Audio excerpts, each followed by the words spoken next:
주님 이 자리에 오셔서 우리가 드리는 찬양과 영광의 시간을 받아 주옵소서. 아멘. 다 같이 일어나시고 38장 부르겠습니다.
교동문 131번입니다.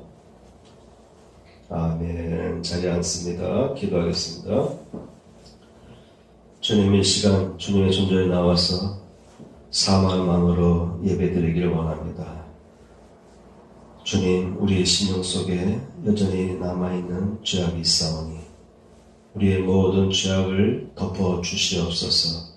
우리의 심령 속에서 자라나는 죄악의 뿌리들을 이 시간 예수 그리스도의 거룩한 보혈의 피로써 뿌려주시고 치유해 주시고 걷어내 주시고 제거해 주셔서 정결한 영으로 깨끗한 영으로 온전한 영으로 하나님 앞에 예배드릴 수 있도록 우리에게 은혜를 베풀어 주옵소서. 허물의 사함을 얻고 그 죄의 가림을 받은 자는 복이 있도다. 마음에 간사가 없고 여호와께 정죄를 당치 않는 자는 복이 있도다. 아멘. 나는 전능하신 아버지 하나님 천지의 창조주를 믿습니다. 나는 그의 유일하신 아들 우리 주 예수 그리스도를 믿습니다.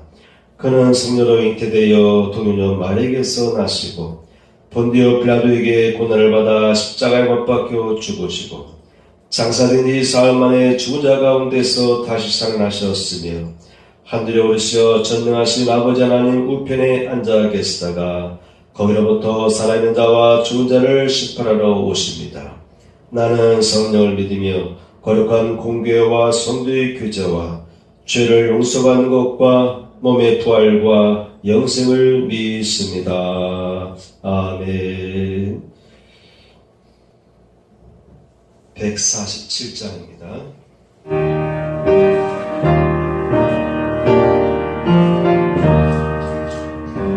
거기 너 있었는가 그때에 주님 그 십자가에 달릴 때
십자가를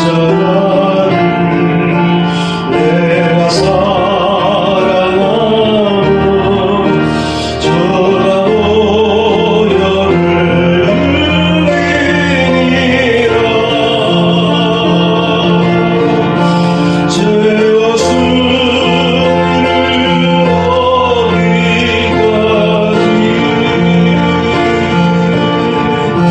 저의 십자가 살아나리.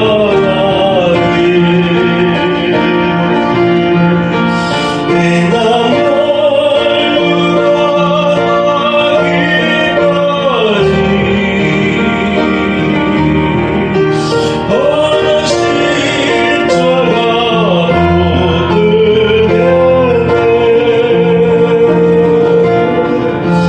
멸시전 내 마음 주의 십자가에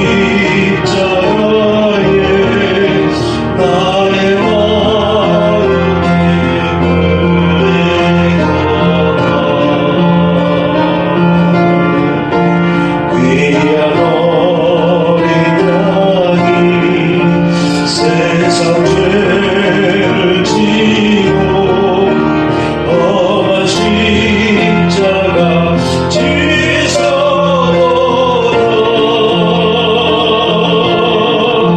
최후 승리를 얻기까지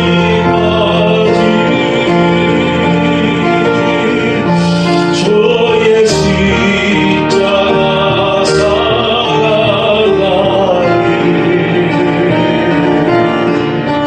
빛난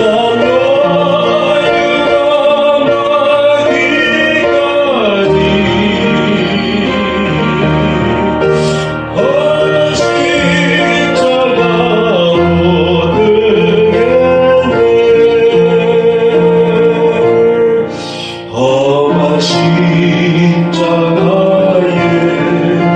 주가 흘린 피를 믿는 마음으로 바라보니 나를 용서하고 죄를 사하시오. 주가 흘리신 보혈이라.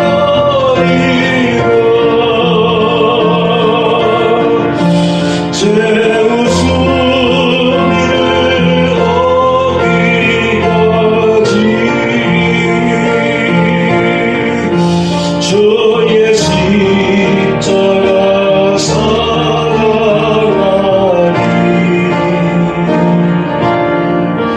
빛난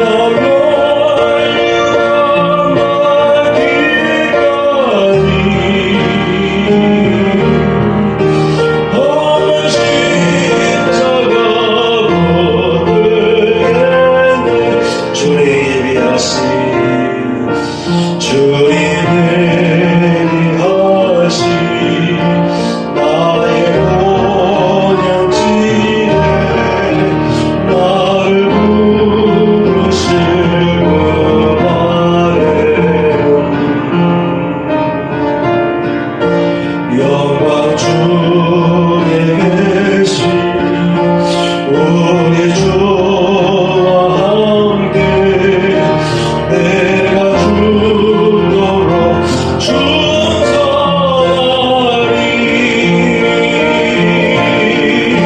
최고 승리를 얻기까지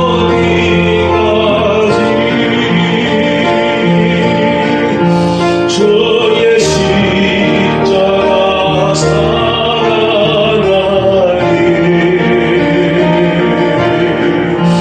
빛난 험한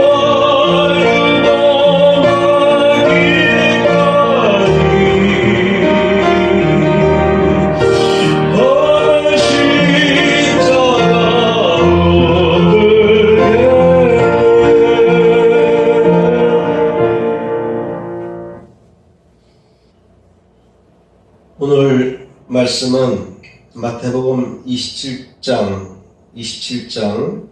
27절에서 54절까지의 말씀인데 다 읽지는 못하고요. 27절에서 44절까지의 말씀만 교독하겠습니다. 아멘. 대속을 위한 십자가의 고난과 죽음. 오늘부터 한 주간 고난 주간이 됩니다. 그래서 오늘은 고난 주간과 관계된 성경 말씀을 준비했습니다. 예수님께서 십자가상에서 인류의 죄를 위하여, 인간의 죄를 위하여 십자가에서 죽으셨습니다. 십자가에서 처형당하는 그 과정의 내용이 오늘 본문의 내용이 됩니다.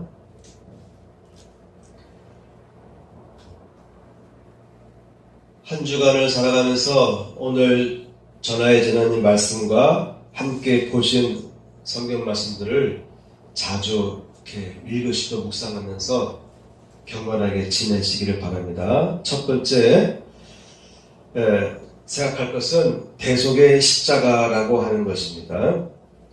예수님은 인류 역사에 있어서 전무후무하신 존재이셨습니다.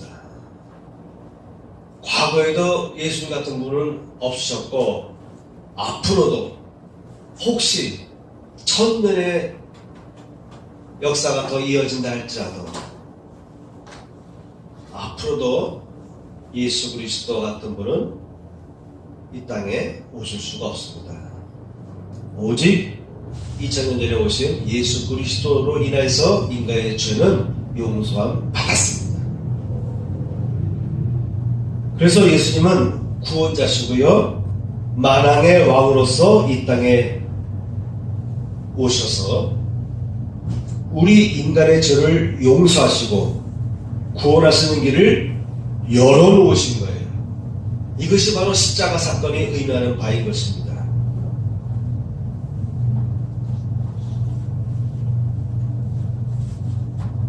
그런데 여러분, 오늘날 전 세계에 있어서 예수님을 모르는 사람이 거의 없을 정도로, 오늘날 예수님을 모르는 사람이 거의 없을 정도로 예수님은 아마도 슈퍼 영웅이다 라고 표현할 수도 있습니다. 그렇죠? 복음이요, 얼마나 동서남북으로 퍼졌는지 우리나라 역사에도 보면요, 복음이 우리나라에까지 왔던 기록이 있습니다. 중국을 거쳐서 우리나라에까지 복음이 전파된 기록이 있어요. 그리고 다시 또 2000년대가 돼서 우리나라의 기독교의 복음이 꽃을 피웠는데 아직도 복음의 불모지라고 할 수 있는 것은 밀림 아니겠습니까? 밀림, 아마존, 브라질, 그런 원시 삶을 살고 있는 그런 부족들이 있는데 그들에게도요, 많은 선교사님들이 밀림에 들어가서 브라질이든 필리핀이든, 필리핀 같은 데는 산속에 들어가 있는, 산속 그 밀림에 들어가 있는 부족들이 많은데 거기에까지도 우리 한국 선교사들이 많이 들어가 있어요. 아프리카는 예전부터 복음이 전파되었고, 아랍 지역은 기독교를 공식적으로 전파할 수 없잖아요. 그죠? 그런데 어느 선교 단체에서 이런 말을 했습니다. 이미 복음은 다 전파됐습니다. 어떻게 전파되는가 하면 인공위성으로 다 쏴주기 때문에 채널만 돌리면 어느 방송이든 다 들을 수 있다는 거예요. 그래서 오늘날은 예수님을 모르는 사람이 없을 정도의 시대가 되었습니다.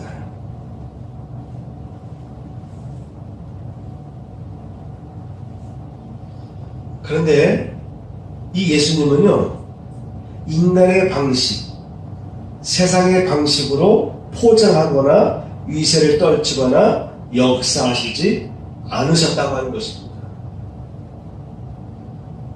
인간의 방식대로 예수님은 오시지 않으셨어요. 인간의 방식대로 예수님은 행하지 않으셨다는 것입니다. 인간의 방식대로 예수님은 이 세상을 떠나지 않으셨다고 하는 거예요. 역으로 전혀 기대할 수 없는 방식으로 예수님은 오셨다고 하는 것입니다. 거꾸로. 참 여러분, 오늘 말씀의 핵심은 거꾸로입니다. 대속의 십자가의 길에 있어서 오늘 핵심은 거꾸로의 방식입니다. 거꾸로 오셨어요. 인간의 기대치와는 반대로 오셨습니다. 그리고 행하셨고 그리고 떠나가셨다고 하는 거예요. 자, 여러분, 예수님은 마구간에서 태어났지 않습니까? 바로 낮은 자의 모습으로 이 땅에 오셨습니다. 우리가 지난주에 말씀을 들을 때 어떻게 들었습니까? 예수님은 왕으로 오셨다. 만왕의 왕으로 오셨다. 이렇게 여러분 같이 설교 시간에 듣지 않았습니까? 왕으로 오시는 예수님이신데, 만왕의 왕으로 오시는 예수님이신데 왜 예수님은 마구간에서 태어났는가? 이해가 안 됩니다. 첫 번째, 우리 인간의 기대치와 다른 방식으로 오셨어요. 바로 낮은 자의 모습으로 오시기 위해서 예수님은 이와 같은 방식을 취해서 이 땅에 오셨다라고 하는 것입니다. 여러분, 공생의 기간에는요, 제자들에게 말합니다. 나는 머리 둘 곳도 없다. 네? 나는 머리 둘 곳도 없다. 오직 복음 전하는 데만 신경을 쓰었다. 이렇게 우리는 예수님의 모습을 볼 수가 있습니다. 이런 복음을 전파할 때 예수님은 유독 강조하는 것이 있는데, 섬기는 자가 되라 말씀하셨어요. 너희는 섬기는 자가 되라. 나도 섬기러 왔노니 섬기는 자가 큰 자가 될 것이다. 만일 이 세상 사람들이 섬기는 자의 모습으로 살아간다면 얼마나 아름다운 세상이 될까요? 지배하는 자가 아니라 섬기는 자의 모습으로 서로 섬기려고 하는 모습으로 살아간다면 얼마나 아름다울까요? 자기 십자가를 짊어지라. 예수님을 따르는 건 좋은데 자기 십자가를 짊어지고 나를 따르라. 이렇게 예수님께서 말씀하셨어요. 예수님을 열심히 따라가는 것은 괜찮은데 자기 십자가를 지라는 거예요. 먼저 자기 십자가를 지라는 것입니다. 자기를 십자가에 처리할 수 있어야 된다는 거예요. 나는 지금 먹고 싶은데 먹지 않아야 되고, 나는 지금 어떤 것을 행하고 싶은데 발걸음을 멈추고 뒤돌아서야 되고, 이런 일들, 나는 뭔가 하고 싶은데 내 마음속에서 욕망이 꿈틀꿈틀 차오르는데 하나님의 뜻이 아닐 때는 그 나의 욕망을 십자가에 못 박으라는 거예요. 여러분, 예수님을 따라다니면서 만왕의 왕이 오셨으니까 할렐루야 호산나 하면서 신바람 나게 예수님 따라다니는 건 좋았는데, 예수님께서는 너의 마음밭에 자기를 십자가에 처리하는 영성을 갖추라는 것입니다. 만일 이런 영성이 실현된다면 이 세상은 얼마나 아름답고 복된 나라가 될까요? 좁은 길로 나아가라. 넓은 길은 사람들이 가는 사람들이 많다. 넓은 길로 가는 사람은 많다. 넓은 길을 찾아다니는 사람들은 많다는 거예요. 그러나 옳은 길은 항상 좁다. 좁고 협착하다. 그래서 찾는 자가 적으니라. 그러니 너희는 좁고 협착한 길로 가라. 넓은 길로 가지 말아라. 이렇게 말씀하셨어요. 이런 영성은요, 우리 인간적인 기대와 전혀 다른 거예요. 그렇죠? 이왕이면 넓은 길로 가야죠. 이왕이면 많은 사람들이 살아가는 방식으로 살아가야 되죠. 그래야 왕따도 안 당하고 그래야 뒤처지지 않잖아요. 그렇죠? 많은 사람들이 선행학습을 하고 많은 사람들이 부동산 투기를 하고 광풍이 부는데 거기에 보조를 맞추지 않으면 나만 뒤처지는 것 같고, 많은 사람들이 주식에 올인하는데 빚까지 끌어당겨서 주식 투자하는데 가만히 있으면 나만 쳐지는 것 같고, 이게 세상적인 삶의 방식인데, 예수의 방식은요, 반대의 방식, 거꾸로의 방식을 우리에게 권하고 있는 것을 보게 됩니다. 떡으로만 살 것이 아니요 하나님의 입에서 나오는 모든 말씀으로 살 것입니다. 여러분, 이것이 믿어집니까? 이 말씀이 여러분 마음속에 그렇구나, 아멘 하면서 꿀맛 같아지는 느낌이 여러분들에게 생깁니까? 만일 여러분에게 이와 같은 단계의 느낌이 오지 않는다면요, 아직 덜 익은 상태입니다. 아직 부족합니다. 아직 더 성장해야 되는 상태입니다. 어느 정도 이렇게 신앙의 높은 경지에 오르신 분은 사람은 떡으로만 살 것이 아니요 하나님의 입에서 나오는 모든 말씀으로 사느니라 라는 이 말씀에 그냥 마음속에 저절로 그냥 아멘 하고 느껴질 거예요.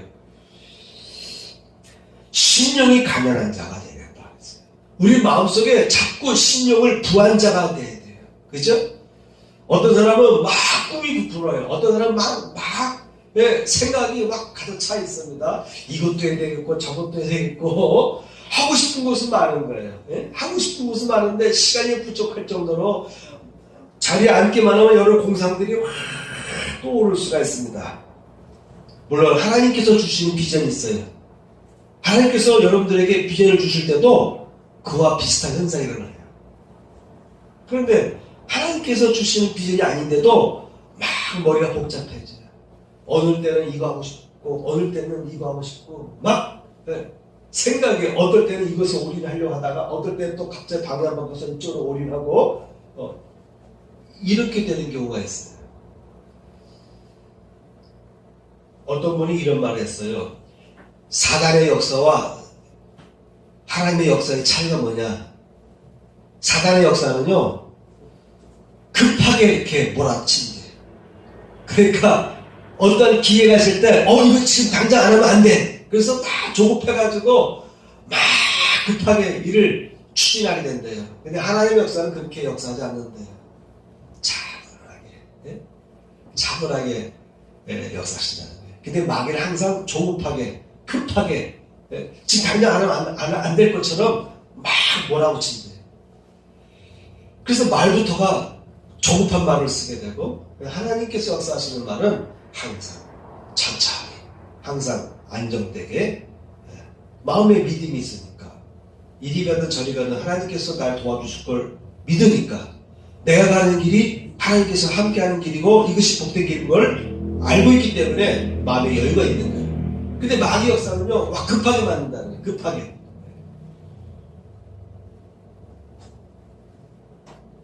예수님께서는 마음을 비워라. 그래서 마음을 비우라는 거예요. 마음을 비우라. 오늘 현대인들은 마음이 너무 가득 찬 게 문제입니다. 가득 찰 때 위험한 거예요. 폭발하잖아요. 오히려 마음을 청결하게 하라. 마음이 청결하면 하나님을 본다라는 거예요. 여러분, 내 마음을 청결하게 하는 작업을 우선 순위에 두시기 바랍니다. 주님께서 말씀합니다. 근심하지 말아라. 염려하지 말아라. 너의 키를 한 자라도 높일 수 있느냐? 네가 아무리 고민하들 네 키를 높일 수 있느냐? 절대 그럴 수 없느니라.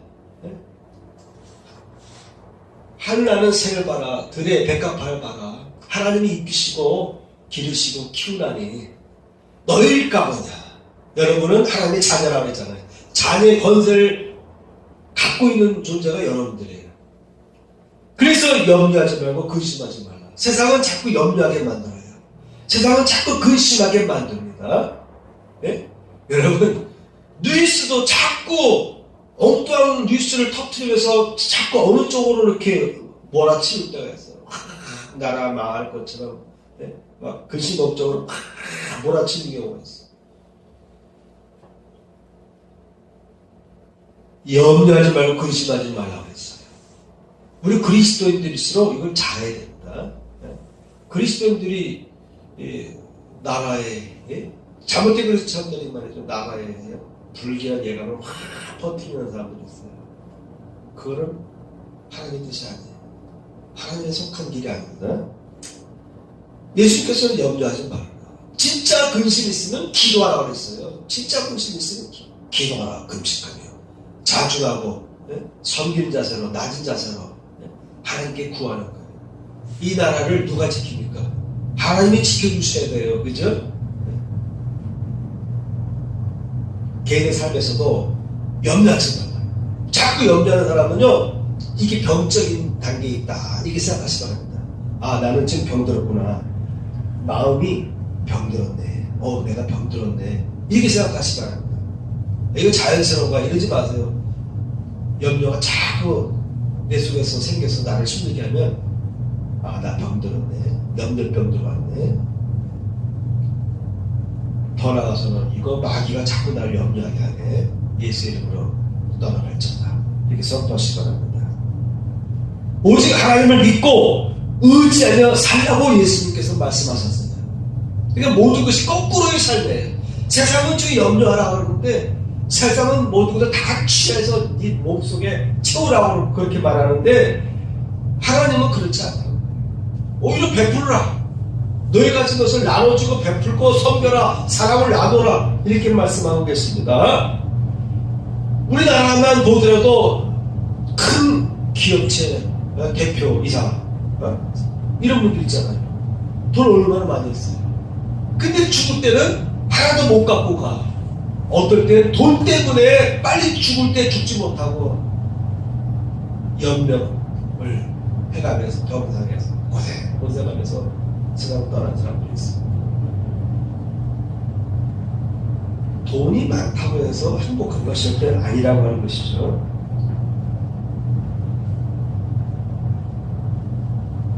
세상 가치가 아닌 하늘의 가치로 살아갈 수 있어야 된다는 거예요. 하늘의 가치관. 젊은 사람들이 이 말씀을 붙잡아야 돼요. 오늘날은 가치관이, 특히 젊은이들에게 가치관이 없어요. 과거 1970년대 중후반 60년대도 그렇고 70년대도 그렇고 80년대에 아주 그 극적으로 모든 젊은 사람들이 사회를 보는 의식이 어느 정도 똑바로 되어 있었어요. 오늘날 젊은이들은 그런 의식이 없어. 그렇죠? 당장 나한테 이익되면 좋은 거고 나한테 이익 없으면 무관심한 시대가 되어버렸어요. 세상의 방식은 자꾸 영의 방식과 하나님의 방식과 다른 길로 갑니다. 하나님은 공의의 삶을 살라고 했는데 자꾸 세상은 공의의 삶이 아닌 거예요. 돈만 얻으면, 권력만 얻으면, 우리끼리만 어떻게 하면은 되는 거예요. 부끄럽지도 않아. 체면이 오고 필요 없어요. 돈만 있으면, 권력만 누릴 수만 있으면 상관없는 그런 가치관을. 그 기성세대들이 그렇게 퍼뜨리니까 젊은이들도 그거 보고 배우는 거예요. 세상의 방식이 아닌 하늘의 방식으로 살아라. 하늘의 능력, 하늘에서 주시는 권능으로 살아라. 이것이 예수께서 가르쳐 주신 말씀이에요. 그러니까 모든 것이 거꾸로입니다.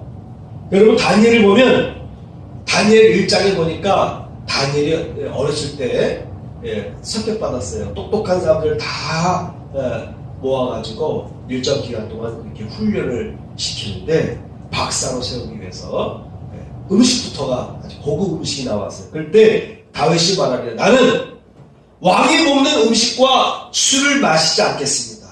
나는 왕이 먹는 음식과 술로 내 몸을 더럽히지 않겠습니다. 이렇게 말합니다. 대신 나는 물과 채식으로 열흘 동안 먹겠습니다. 열흘 지나서 나와 아니면 왕이 공급해주는 음식을 먹은 사람과 이 외모를 비교해봐서 내가 더 초췌하면, 내가 더 초라해 보이면, 초췌한 상태로 내 모습을 보이면 내가 따르겠나이다. 이렇게 다니엘이 제안합니다. 그래서 열흘 지나고 나보니까 다니엘이 더 얼굴이 광채가 나고 빛이 나고 건강해 보여요. 그래서 다니엘은 기존의 방식대로 먹지 않고 채식과 물로 먹으면서 자기의 몸 관리를 했습니다. 오늘날 유럽에서요 채식주의가 부흥하고 있어요. 그러니까 유럽 사람들은 늘 고기를 먹었기 때문에 체구도 널찍하더라고요. 얼굴도 항상 떠있고.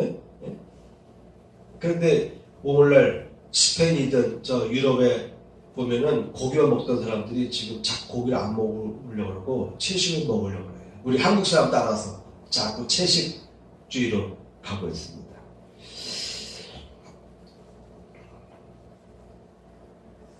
여러분, 세상은 메이커 옷을 입어라, 메이커 제품을 구매하라 이렇게 유혹을 합니다. 물론 이왕이면 메이커 쓰면 좋습니다. 제가 2주 전에도 설계했잖아요. 나는 우리 교회에 전자제품이나 이런 모든 제품을 구입할 때는 최고의 최신 제품을 구매한다고 얘기했죠. 그래야 오래 쓰고 이왕이면 교회에서 예배 드릴 때는 최고의 고성능의 제품을 써서 예배에 도움이 되고 예배에 은혜가 되게 하기 위한 거예요. 이 CD 사이즈 위에 요가 조그만 리듬박스 저거 벌써 산지가 10년 넘은 것 같은데 그때 150만 원. 우리나라 딱 하나 있는 거 최고의 제품을 사서 접목시킨 거예요. 그러니까 리듬박스에서 나오는 드럼 소리가 다 나지 않아요. 그런데 세상은 무조건 최고의 메이커를 쓰라고 우리에게 요구합니다. 그리고 쇠뇌시켜요. 그거 안 쓰면 불행한 것이고 그거 안 쓰면 처지는 것이고 그거 안 쓰면 무시당하는 존재로 전락하게 쇠뇌시켜요. 여러분 돈 있을 때는 좋은 거 쓰면 돼요. 근데 오늘날 특히 젊은 세대들일수록 돈도 없는데 최고의 제품만 쓰려고 해요. 어떤 사람은 최저 시급 받는데 핸드폰은 항상 최고의 핸드폰을 삽니다. 요새 핸드폰은 보통 130만 원대, 옛날에 100만 원대인데 지금은 130만 원대. 핸드폰 데이터 유출도 엄청 나갑니다. 그렇게 쓰다 보면 돈을 저축 못하는 거예요. 돈을 저축 못해요. 요즘 북에서 탈북한 사람들이 정신을 우리 젊은 세대들이 본받을 필요가 있어요. 그 사람들은 남겨진 북에 있는 가족들에게 돈도 송금해주고 여차하면 부럽고 싶어서 우리나라 데려오기 위해서 투잡, 쓰리잡 해가면서 잠을 4시간 안팎밖에 안 자면서 먹을 거 안 먹고 쓸 거 안 쓰고 그러면 돈을 모아서 브로커들에게 돈을 송금해서 자기 가족들을 북한에서 빼내오고 그런 일을 한다고 방송에 많이 나오지 않습니까? 한국 젊은이들이 그런 사람들의 정신력을 본받을 필요가 있을 것 같아요. 쓰고 싶은 거 다 쓰고 그러면 언제 돈을 모으겠습니까? 돈이라고 하는 것은 열심히 일을 하고 돈을 많이 벌고 적게 벌고를 떠나서 버는 수익에서 최대한 덜 쓰고 절약하고 저축하고 그래야 내일이 있습니다. 저축을 많이 하는 만큼 내일의 희망이 있어요. 그런데 세상은 어떻게 말합니까? 지금 당장 써라. 당장 써라. 신제품이 나왔다. 이 메이커 써라. 이 메이커 입어라. 시대가 뒤떨어졌다 해서 계속 거기 쫓아가게 만들어요. 돈이 부족한 사람은 그 쫓아가다 보면 가랭이 찢어지는 거예요. 행복이라는 것은 거기서 오지 않는데 세상은 그것을 따라가야만 행복한 것이다. 남들이 가는 대로 따라가야 지쳐지지 않는다. 이렇게 얘기하고 있어요. 우리 크리스찬들은요 세상 가치관과 다른 가치관을 가지고 살아갈 수 있어요. 적어도 다니엘처럼 어린 다니엘처럼 적어도 확신을 갖고 살아가야 돼요. 삶의 방향을 분명히 정하고 살아가야지 이렇게 왼쪽 오른쪽으로 막 휘쓸려가고 끌려가고 남의 말 듣고 끌려가고 열려가고 이런 게 아니에요. 어린 다니엘부터가 벌써 딱 중심이 잡혀 있어요. 그러면 하나님이 역사하시는 것입니다.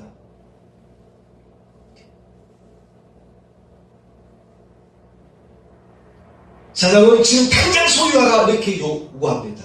유혹을 합니다. 당장 소유 안 해도 행복한데 당장 소유해야만 너 행복할 거야. 당연히 이것을 해야만 돼! 라고 우리를 압박하고 유혹합니다. 그러니까 그거를 추진하기 위해서는 긴장하게 되고 염려하게 되고 또 가진 거 빼앗길까봐 근심하게 되고 그렇게 되는 것입니다. 세상은 지금 당장 소유해만 너 행복할 거야 라고 세뇌시킵니다. 그래서 그러다 보니까 돈도 쓰고 모자라면 대출도 받고 그래도 모자라면 범죄를 저지르는 거예요. 남의 것을 강탈해서라도 내 쓸 것을 위해서 남의 것을 강탈할 수밖에 없는 단계까지 변경이 되는 것입니다. 여러분, 자연적일수록 우리에게 좋은 거예요. 그죠? 자연적인 것일수록 좋은 것입니다. 몸과 마음에 자연적일수록 좋습니다. 그런데요, 이것 갖고는 안 된다는 거예요. 크리스찬들은 이것 갖고 안 되는 거예요. 하나님의 뜻에 합한 삶일수록 좋은 거예요. 자연적인 것은 좋지만은 하나님의 뜻에 합한 길을 가는 것이 더 완벽하고 온전한 행복을 추구할 수 있는 길인 것입니다. 그러므로 기도할 필요가 있어요. 하나님, 이렇게 하는 것이 옳습니까? 어떤 것이 나의 길입니까? 지금 내가 달려가는 길을 멈출까요? 뒤돌아갈까요? 도와주세요. 알려주세요. 의지합니다. 믿습니다. 기도해 주세요. 이렇게 기도할 때요, 그는 바른 길로 걸어갈 수가 있는 거예요. 참된 자유, 참된 행복, 참된 평안을 누릴 수 있는 길은 하나님의 뜻과 함께 가는 것입니다. 아버지가 자식 보고 이리 와라, 아이들 보고 이리 와라 할 때 자식이 행복을 위해서 이리 오라 하지, 자식을 불행하게 하려고 하는 경우가 있습니까? 하나님은 우리 행복을 위해서 도와주시기 원하세요. 우리가 행복한 삶을 살기 원하세요. 참된 자유와 참된 행복과 참된 기쁨의 길을 하나님께서 인도해주시기 때문에, 가르쳐주시기 때문에 하나님의 뜻대로 살아가는 것입니다. 사도 바울은 무시로 기도하라, 무시로 항상 기도하라 이렇게 말했죠. 그리고 항상 기뻐하라, 네? 범사에 감사하라. 여러분, 범사에 감사하네. 어려운 당에도 감사. 제가 오늘 주보 뒷면에 토마스 아켄피스의 글을 놨어요. 그거 좀 읽어보세요. 범사에 감사할 수 있는 마음은 그런 자족하는 마음이에요. 모든 것이 다 하나님께로부터 주신 것이다 라고 받아들일 때 마음에 불행이 생기지 않습니다. 모든 어려움을 남의 탓을 돌리게 되고 불행으로 받아들이게 되면요, 원망이 생겨요.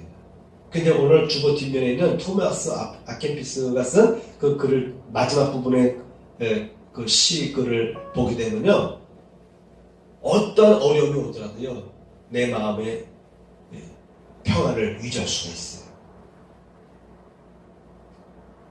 자, 이와 같이 예수님은 거꾸로 살라고 우리에게 권유하고 계시고, 예수님 친히 거꾸로 오셨고, 거꾸로 행하셨고, 거꾸로 가셨어요. 세상적인 가치관과 반대 방향으로.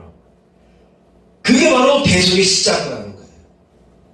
이 대속의 십자가의 길을 설명하려고 이렇게 장황하게 제가 얘기를 했어요. 인간의 죄를 용서하려면 하나님께서 그냥 눈 딱 감아주시고 다 용서해 주시면 되는데 왜 이 십자가의 사건을 통해서냐, 왜 친히 하나님이 인간의 몸으로 태어나서 30년 동안 자란 다음에 3년 동안 복음을 전하고 그리고서 마지막 끝 인생의 모습이 골고다 언덕에서 십자가의 길이냐. 또 많은 사람들로부터 비난과 비판을 당하고 조롱을 당하고 채찍을 맞으시고 십자가 못 박히시고 마지막에는 허리에 창이 찔려서 물과 피와 진액이 다 흘러나온 다음에 그래서 죽을 수밖에 없는 것이냐, 이렇게 우리는 의문을 가질 수밖에 없어요. 근데 하나님은 거꾸로 말하시고 아주 극형, 죽더라도 아주 극형의 십자가에서 죽음을 통해서 우리의 죄를 용서해 주셨습니다.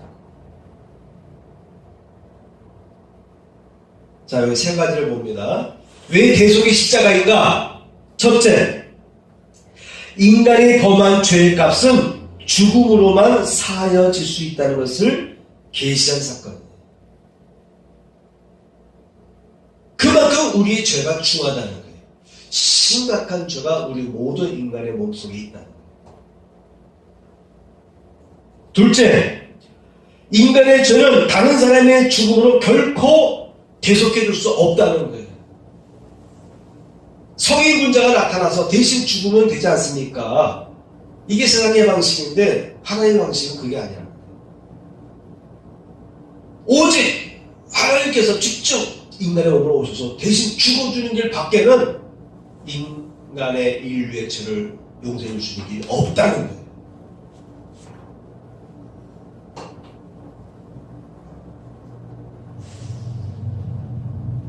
죄는 죄 없는 어린 양에 의해서만 용서받을 수가 있어요. 그래서 구약의 제사를 보면은 어린 양을 바치거든요. 가급적이면 어린 양. 왜 어린 양인지 아세요? 어느 정도 자란 양들은요, 벌써 육질도 다 그냥 너무 이렇게 뻑뻑하겠지만 더 나가서 털들이 더러워요. 근데 새로 난 새끼 양들은요, 털들이 하얘. 사람이 눈으로 보기에도 하얘요. 그걸 병들지 않은 것인지를 또 묶어놓고 지켜봐야 면치를. 그래서 병들지 않은 것을 확인한 후에 어린 양 새끼를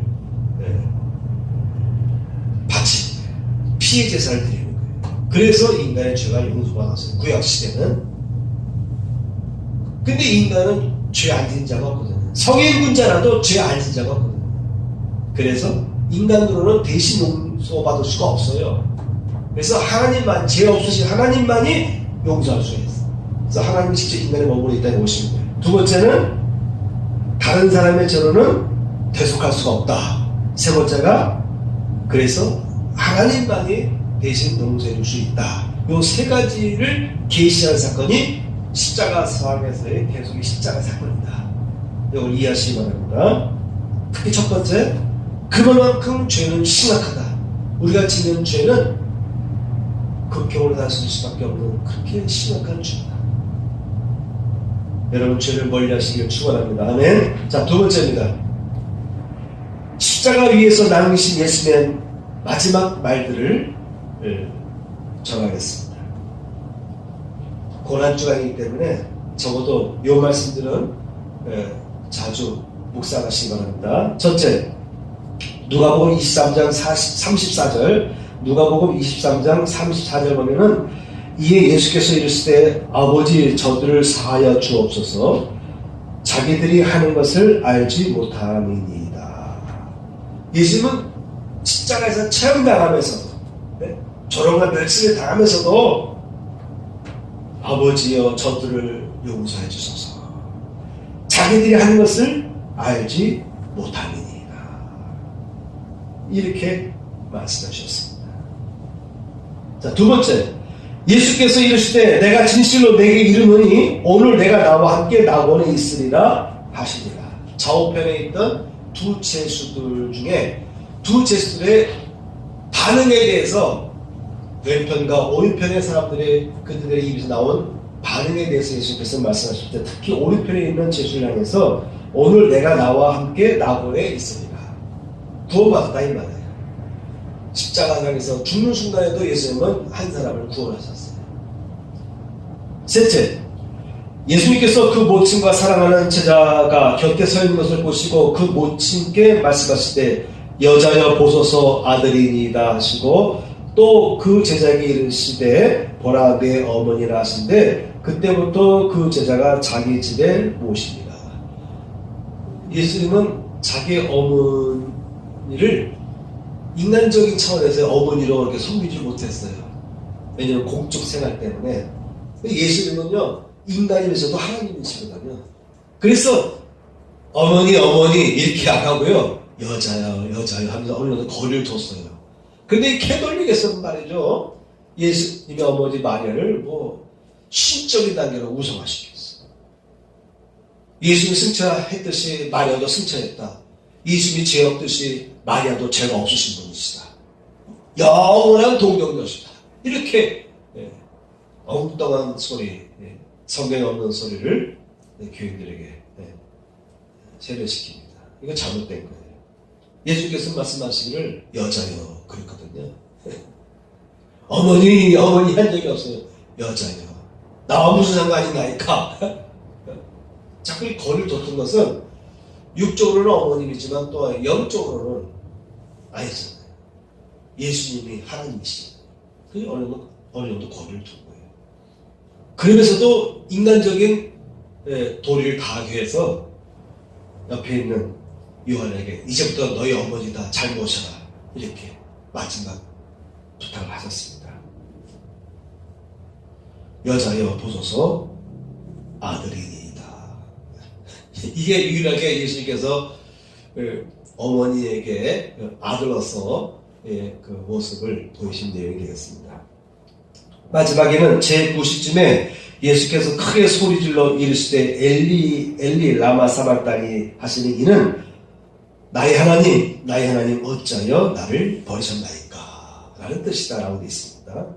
너무 고통스러우니까 예수께서도 왜 나를 이런 길로, 왜 이런 십자가의 길로만 가도록 하십니까? 그런 차원에서 나를 버리십니까? 이렇게 말한 거예요. 예수님께서 불신앙을 가지고 이렇게 말한 건 아니에요.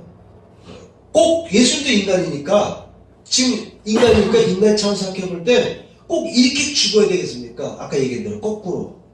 꼭 이 길로만이 인간을 구원할 수 있는 길입니까? 그런 고민을 많이 하잖아요. 그래서 감람산에서도 기도하잖아요. 이왕이면 이 자를 내게서 멀리 하옵시되 그러나 아버지 뜻이라면 원대로 하옵소서. 그러니까 예수께서 기도할 때는 인간적인 기도도 하면서 그러나 하나님의 뜻에 맞춰가는 거예요. 그게 인간의 모습이에요. 지금도 마찬가지입니다. 어찌하여 나를 버리셨나이까. 그리고 다섯 번째는 아버지 내 영혼을 아버지 손에 부탁하나이다. 그러니까 여러분 어찌 나를 버리시나이까 여기까지만 보시면 안 되는 거예요.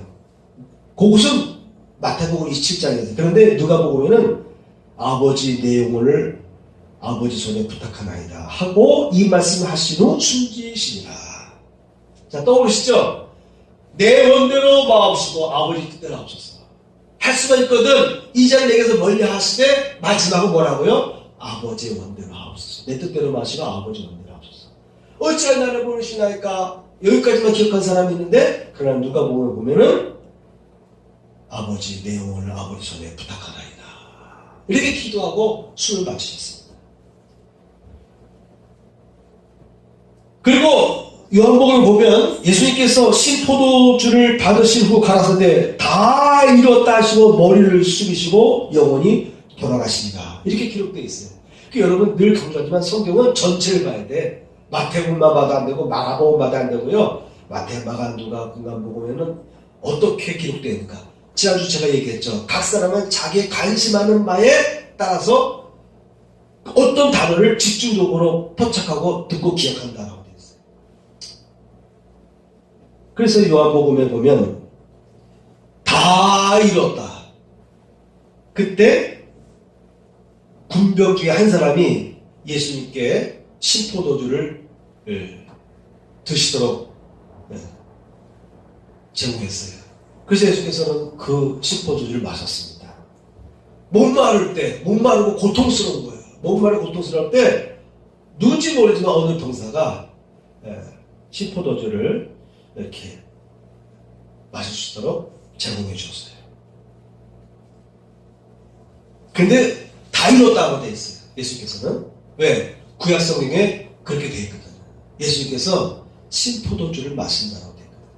그래서 그걸 먹는 거예요. 근데 익명의 어떤 병졸이 예수님께서 아주 안타깝게 고통스러워하니까 신포도주를 드렸어요.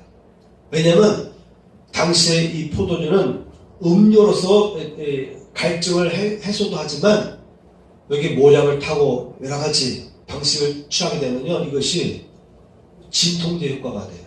진통 효과.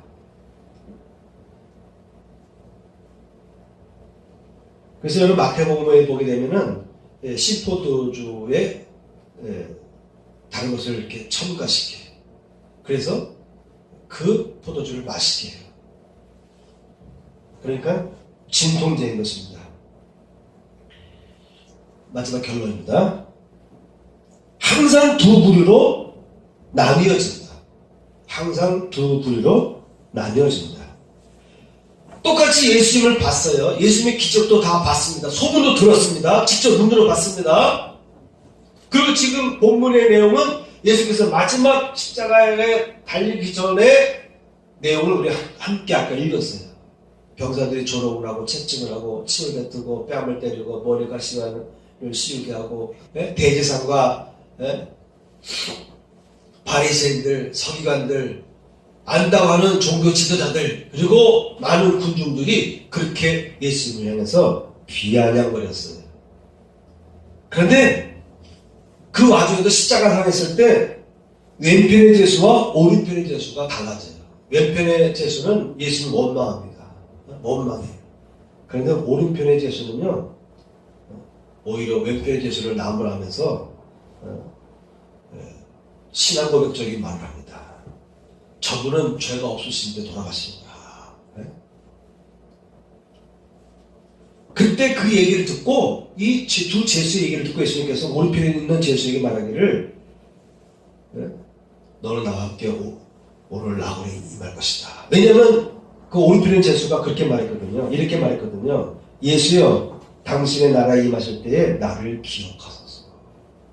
나는 구원에 달하는 것이 아니라 나를 기억해 주셔서 조금이라도 이렇게 은혜를 달라고 이렇게 얘기하는 거예요.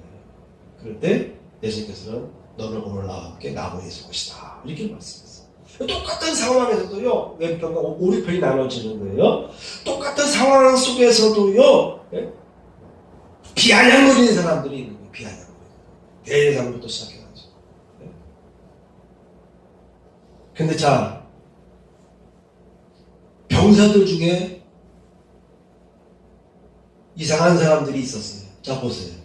마태복음 27장 34절 보면은 쓸개 탄 포도주에다가 모략을 섞어 놓으면 진토 효과, 마취 효과가 있다고 되어 있어요. 근데 쓸개를 탔다고 되어 있어요. 쓴맛 나는 것인데 이 쓸개도 탔을 때 진토 효과가 있대요.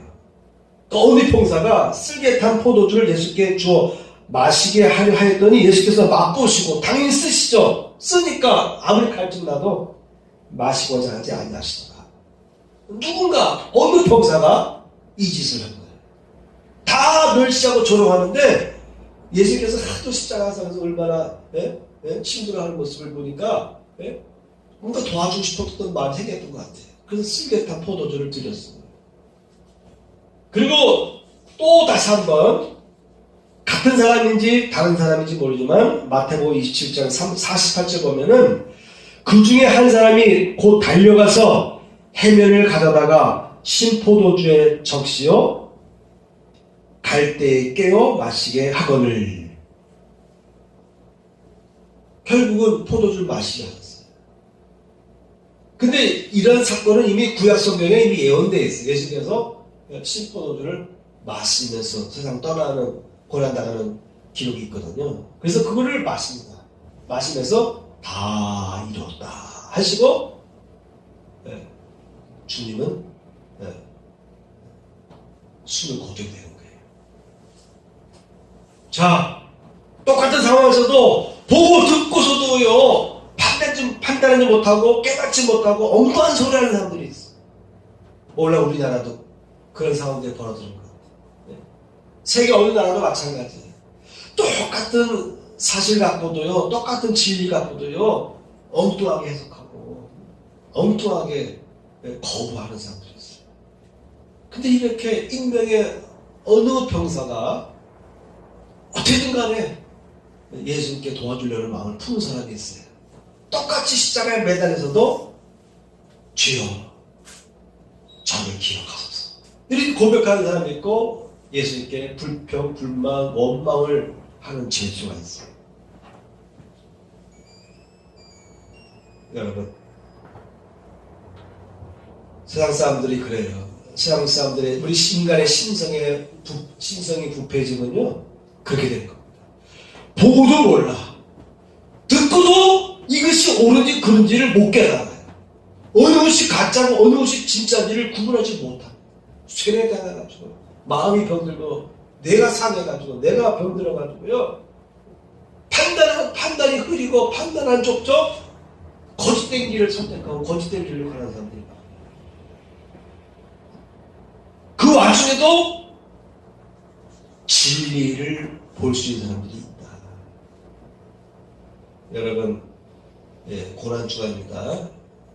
특히 오늘날 우리 기독교가 참으로 힘든 시대에 처해 있는데 이 와중에도 끝까지 믿음을 지키고 진리의 길을 따라가는 여러분들이 되시기를 축원합니다. 아멘. 바꾸시면 됩니다. 바꾸세요. 지금의 나의 행동과 결정과 삶의 방식들을 하나씩 이렇게 바꿔나가보세요. 하나님 뜻에 맞게 바꿔나가보세요. 그러면 놀라운 일들이 일어납니다.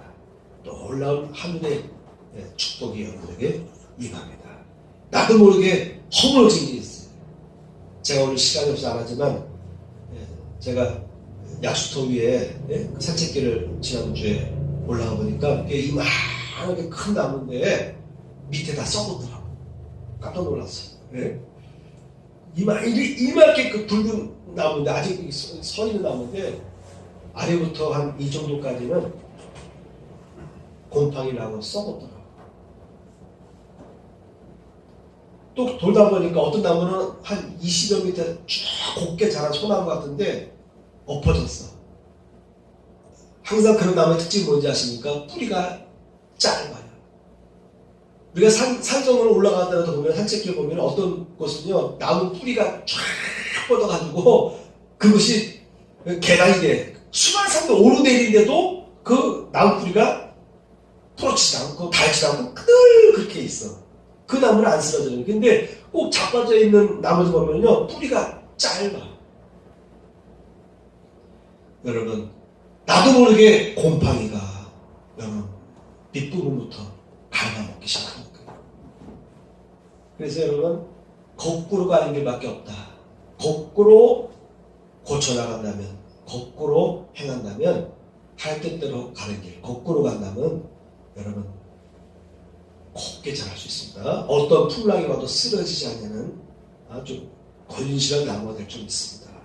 고난주간 여러분 신앙의 뿌리를 곱게, 혹시라도 여러분에게 곰팡이가 여러분을 좀먹고 있지 않는지, 여러분의 밑둥을 좀먹고 있지 않는지 살펴보시고 십자가로서 처리하시길 축원합니다. 아멘.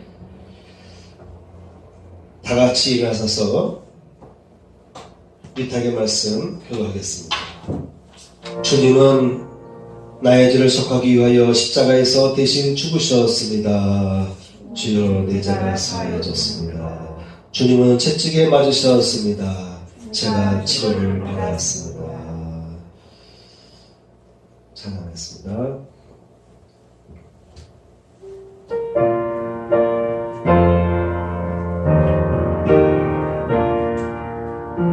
나의 하나님 받으소서. 주께 드리는 이 예물 소리 높여 감사로 주께 드리네.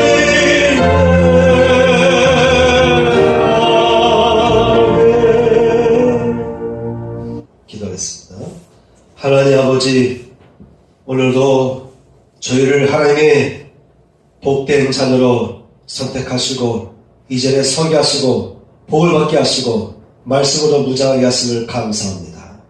특별히 오늘 하나님 앞에 드려준 11주 예물이 있습니다. 저 11주 예물을 받으시고 저희 가정에 하나님의 은혜가 임하게 하여 주시옵소서. 드려지는 감사와 주 예물을 흠양하시고 축복하여 주옵소서. 이제는 우리 구주 예수 그리스도의 은혜와 하나님 아버지의 극진하신 사랑과 성령님의 감동함과 역사하심이 이전에 참여한 성도들 위해 함께 하시기를 축원하옵나이다. 아멘.